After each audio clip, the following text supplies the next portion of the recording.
ایک عربی مسجد میں آئے اور نماز پڑھ کر انہوں نے دعا کی، یا اللہ مجھ پر اور محمد صلی اللہ علیہ وسلم پر رحمت فرما اور ہمارے رحمت میں کسی اور کو شریک نہ کر۔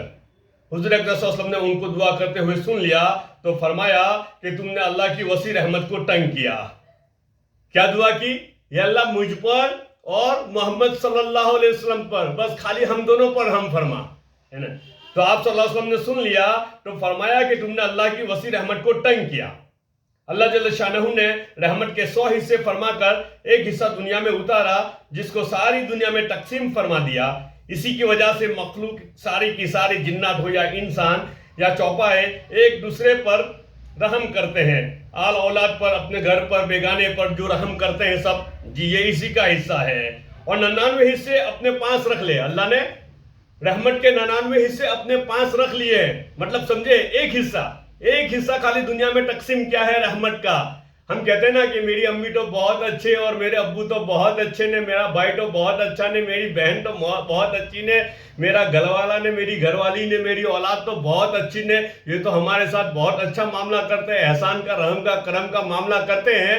حضرت آدم علیہ السلام سے لے کے قیامت تک جتنے انسان آئیں گے ان سب انسانوں کے اوپر رحمت کا 1% جو حصہ ہے وہ تقسیم ہوا ہے۔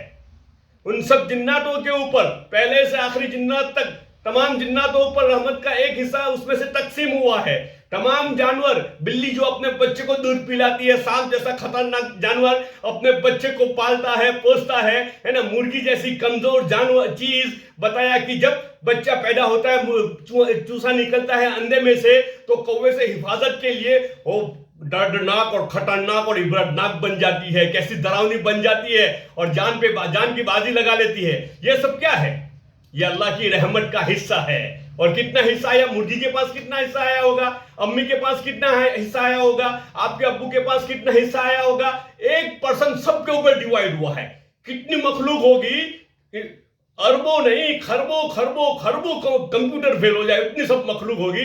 یہ سب ایک دوسرے کے اوپر رحم کرتے ہیں، کرم کرتے ہیں، فضل کرتے ہیں، احسان کرتے ہیں۔ یہ 1% رحمت کا حصہ ہے جو سب کے اوپر چھڑکی ہوئی ہے اور سب کے اوپر تقسیم ہوئی ہے۔ اس کی وجہ ہے تو میری امی میرا اتنا درد برداشت نہیں کر سکتی، میرے ابو اتنا درد برداشت نہیں کر سکتے، میرے بھائی میرے بہن اتنا درد میرا برداشت نہیں کر سکتے، اتنی تکلیف برداشت نہیں کر سکتے۔ کیا خیال ہے اللہ کے بارے میں جس نے رحمت کے 99 حصے اپنے پاس رکھے ہیں اور میرے لیے رکھے ہیں اور آپ کے لیے رکھے ہیں؟ کیا خیال ہے؟ اللہ کی رحمت سے کبھی مایوس نہ ہونا۔ اسی لیے کہتے ہیں اللہ کی رحمت سے نا امیدی، اللہ کی رحمت سے نا امیدی یہ کفر ہے، یہ کفر ہے، یہ کفر ہے۔ بات سمجھے جی؟ اسی لیے کہتے ہیں یہ کفر ہے۔ 99% اس کے اوپر ہے۔ ماں کے پاس 0.00001% بھی نہیں آیا ہوگا، پھر بھی تکلیف نہیں دیکھ پا رہی ہے، تو اللہ ہماری تکلیف کیا دیکھ پائیں گے، ہے نا؟ اس لیے ہاں، اللہ کی رحمت سے کبھی نا امید نہیں ہونا، کبھی مایوس نہیں ہونا۔ ایک اور حدیث میں ہے کہ اللہ کی رحمت کے 100 حصے ہیں جن میں سے ایک کی وجہ سے مخلوق ایک دوسرے پر رحم کھاتی ہے، اسی کی وجہ سے جانور اپنی اولاد پر رحم کرتے ہیں، اور 99 حصے قیامت کے دن کے لیے مؤخر کر دیے۔ اور بھی متعدد احادیث میں یہ مضمون آیا ہے۔ کس قدر مسرت کی بات ہے، کس قدر لطف کی چیز ہے کہ مائیں اپنی اولاد پر جتنی شفقت کرتی ہے، اس کی ذرا سی تکلیف سے بے چین ہو جاتی ہے۔ باپ اپنی اولاد کو کسی مصیبت میں دیکھتے پریشان ہو جاتا ہے۔ عزیز و اقربا، میاں بیوی اپنے اور اجنبی اور کسی پر مصیبت دیکھ کر تل ملانے لگتے ہیں۔ یہ ساری چیزیں اس رحمت ہی کا تو اثر ہے جو اللہ تعالیٰ نے قلوب میں رکھی ہے۔ ساری دنیا کی ساری رحمتیں ملا کر 1/100 حصہ ہے اس رحمت کا جس نے 99 حصے اللہ جل شانہ نے، جس کے 99 حصے اللہ جل شانہ نے اپنے لیے اختیار فرمائے۔ اتنے بڑے رحیم، اتنے بڑے شفیق کے احکام کی پرواہ نہ کرنا کس قدر بے غیرتی ہے، کس قدر ظلم ہے۔ کوئی ماں اپنے لڑکے پر انتہائی کرم کرتی ہو اور پھر وہ لڑکا اس سے کہنے کی پرواہ نہ کرتا ہو، ماں کو کس قدر رنج ہو، حالانکہ ماں کا لطف و کرم اللہ کے لطف و کرم کے مقابلے میں کچھ بھی نہیں۔ اسی سے حق تعالیٰ شان ہو کے احکام کی پرواہ نہ کرنے کا اندازہ کر لیا جائے۔ باپ کی نافرمانی کرتا ہے، ماں کی نافرمانی کرتا ہے تو ہم لوگ بڑا برا سمجھتے ہیں، یہ تو برا آدمی ہے، یہ تو خراب آدمی ہے۔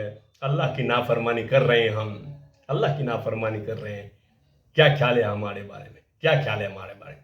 اللہ پاک ہم سب کو کہنے سننے سے زیادہ عمل کی توفیق عطا فرمائے. سبحان اللہ و بحمدہ سبحانک اللہم و بحمدک نشہد ان لا الہ الا انت نستغفرک و نتوب الیک. سبحان ربک رب العزۃ عما یصفون و سلام علی المرسلین والحمد للہ رب العالمین برحمتک.